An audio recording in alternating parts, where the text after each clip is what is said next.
छत्तीसगढ़ी में गाना गावती हूँ, छत्तीसगढ़ी में गाना गावती हूँ। ललित टंडन मोरे नाओ नाओ,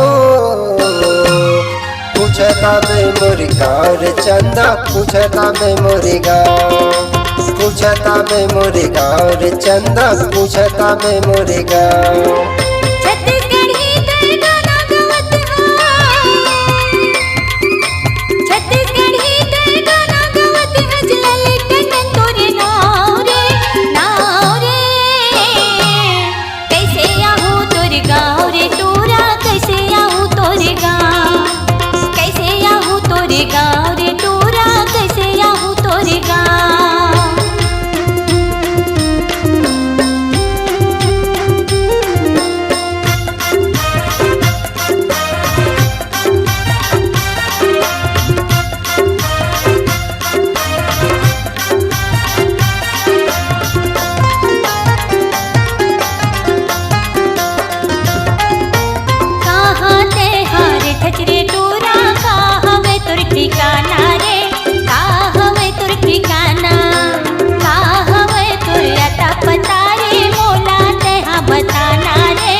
खुरदुरमा में बैठा वो टूरी, पूछत पूछत चले आना वो, पूछत पूछत चले आना। थाना है कोटा जिला बिलासपुर, यही हवाई मोटी खाना वो, यही हवाई मोटी खाना।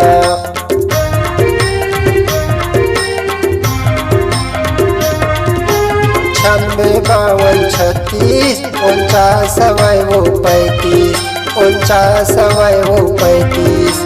यही हमारे मोबाइल के नंबर, यही में फोन लगावे वो, यही में फोन लगावे।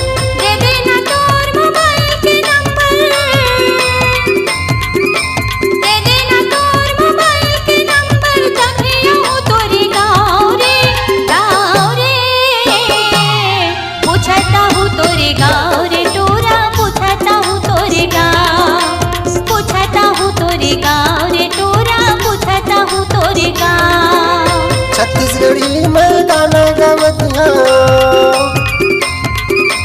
छत्तीसगढ़ी में गाना गावती हूँ। ललित टंडन मोरे नाओ नाओ, पूछता बे मोरे गाँव रे चंदा, पूछता बे मोरे गाँव।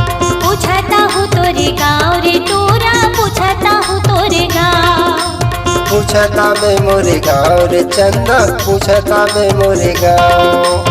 पूछता हूँ तोरे गाँव रे तोरा, पूछता हूँ तोरे गाँव।